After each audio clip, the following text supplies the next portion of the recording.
ladies and gentlemen, I need not pause to say how very delighted and honored I am to have the privilege of coming to the University of Wisconsin and the privilege and opportunity of being a part of your lecture series. Hate is always tragic. It is as injurious to the hater as it is to the hated. It distorts the personality and scars the soul. Psychiatrists are telling us now that many of the inner conflicts and many of the strange things that happen in the subconscious are rooted in hate. So they are now saying love or perish. This is the beauty of nonviolence. It says that you can struggle without hating. You can fight without violence. We must never succumb to the temptation of using violence in the struggle, for if this happens, unborn generations will be the recipients of a long and desolate night of bitterness. And our chief legacy to the future will be an endless reign of meaningless chaos.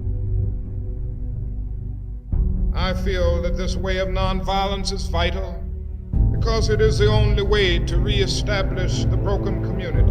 It is the method which seeks to implement the just law by appealing to the conscience of the great decent majority who through blindness, fear, pride, or irrationality have allowed their consciences to sleep. This approach to the problem is not without successful precedent. We have the magnificent example of Mohandas K. Gandhi. He challenged the might of the British Empire, won independence for his people by using only the methods of truth, non-injury, courage, and soul force. Today we have the noble example of thousands of Negro and white persons of goodwill who have nonviolently challenged the principalities of segregation. Their courageous and disciplined activity have come as a refreshing oasis in a desert sweltering with the heat of injustice. They have taken the whole nation back to those great wells of democracy which were dug deep by the founding fathers in the formulation of the Constitution and the Declaration of Independence. One day, all of America will be proud of that achievement. Nonviolent resistors can summarize that message in the following simple terms.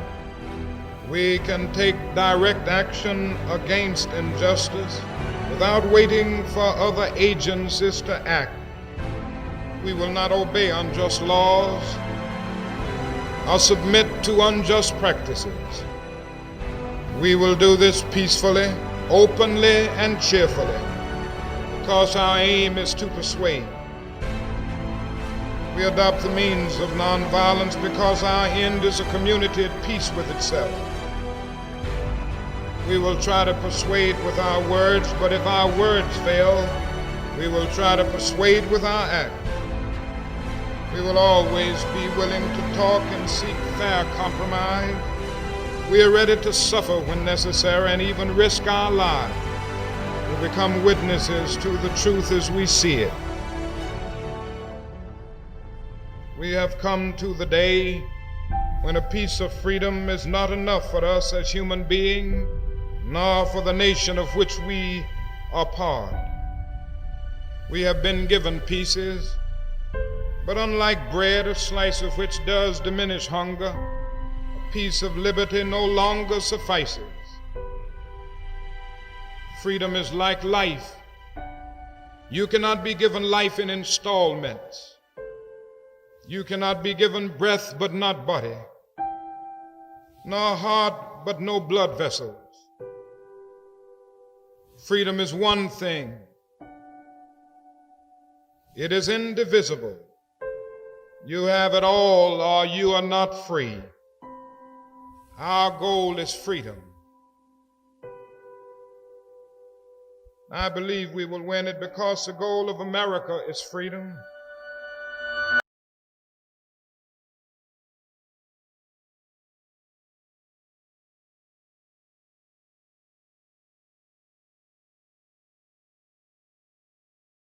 It is no longer a choice between violence and nonviolence. It is either nonviolence or non-existence.